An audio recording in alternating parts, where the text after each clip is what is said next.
My Govanen. Welcome to the Tolkien Lore Channel. I'm Tolkien Geek, and in this week's Thursday Tolkien Thoughts, I'm actually responding to a specific question by a viewer whose name I'm pretty sure I know, but I can't find the comment anymore, so I'm not going to put words in somebody's mouth by accident.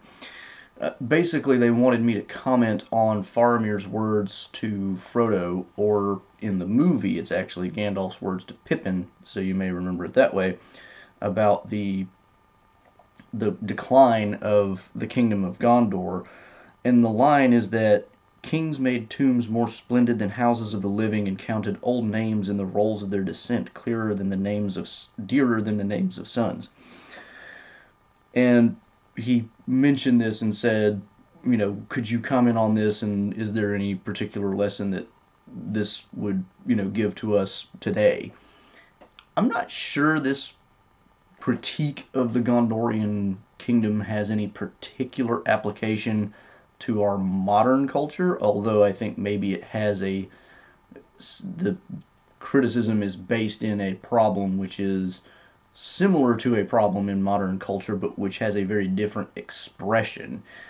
I think this points actually more to something which is more ancient than any of our modern problems.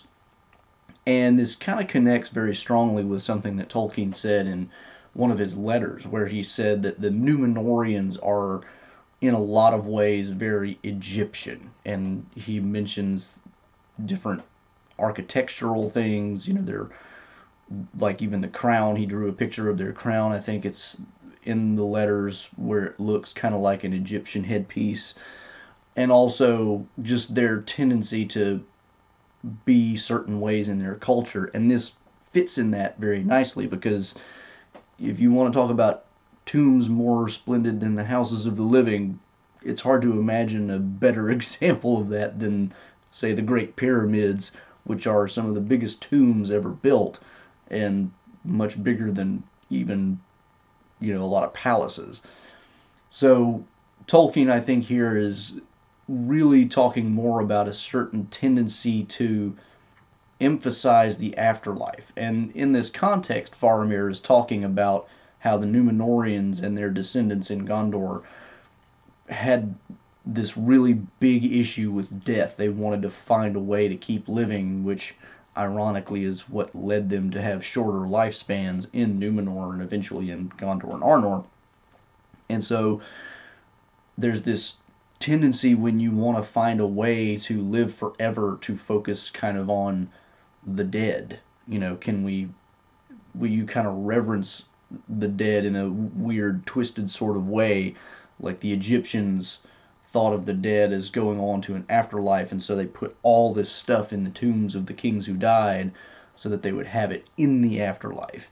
And this doesn't seem logical to our modern minds, really, but there is a certain perverse logic to it, and Tolkien is kind of critiquing that. He's like, the lesson, more or less, is, we should accept the fact that we are mortal, that we're not going to take anything with us, and live our lives as best we can while we can, not focusing on these other problems. And of course, he also tacks on the bit about, counting the names of their descent dearer than the names of sons. These people are not looking forward to their own, descendants and how to better the world for them. They're looking forward to how they can maybe achieve immortal life for themselves. And it's a very self-centered type of thing. Now, this is similar in some ways to things that are in our modern culture, and that is reflected in some ways in things like advances in medical technology that people are hoping will bring about, kind of eternal youth, more or less, or at least long-lasting youth and longer life and things like this. And that kind of a thing Tolkien would have deplored, but I don't think our problem is so much focusing as heavily as the Egyptians did on the dead and really puffing them up and putting them in great tombs. That's not really where we're at as a culture. Our expression of that same kind of selfish desire for unending life has resulted in other things than what the Egyptians did.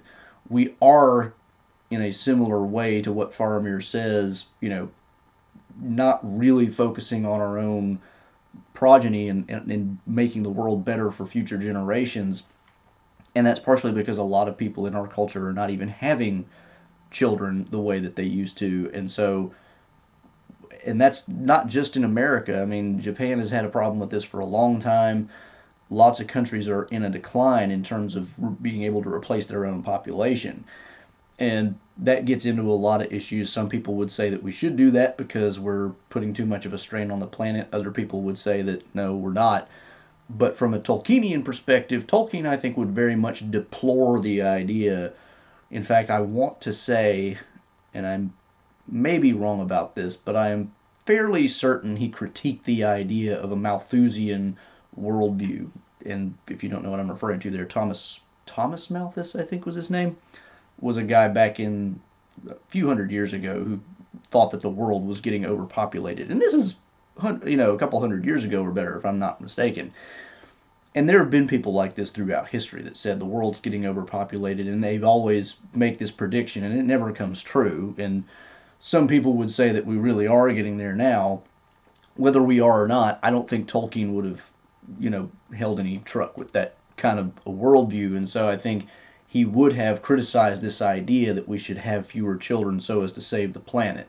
Tolkien was a Catholic and a humanist, and he was very much focused on the human, the human element. Humans should be living and should be procreating and should be doing what they can in their lives to make things better for their future, generations.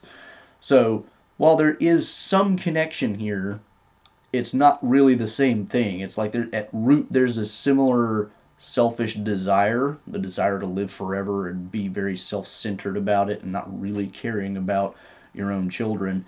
But the expression of it is very different because in our modern world, we're not having kids, whereas in Gondor, they were having kids, they just were focusing more on the dead and burying them with tons and tons of stuff, which is not something that we do. If anything, in the last decade or so, there's been a lot more emphasis on everybody who came before, like, say, 1960 was awful because they were all racists and all this other stuff, and nobody that lived before 1900 certainly was worthy of any kind of praise. So it's weird, but the same kind of selfish motives have expressed themselves in nearly opposite ways. Not exactly opposite, but very, very different ways.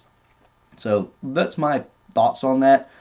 It's a little bit more into the vein of, Tolkien's own politics and worldview than I normally do on this channel, but it is interesting because Tolkien does put these lines in the, in his characters' voices that clearly do seem to reflect his own worldview, and it's interesting to pick at what he's getting at, what he means, and it's also interesting to connect that in the book, which doesn't give us that Egyptian connection to these things that he wrote in his letters, which throw a little extra light on what he wrote and give it a little extra flavor. So I thought it was interesting to look at it regardless. So that's my Thursday Tolkien thoughts for the week. And until the next time, I'm the Tolkien Geek, signing out for the Tolkien Lore channel. Namaste.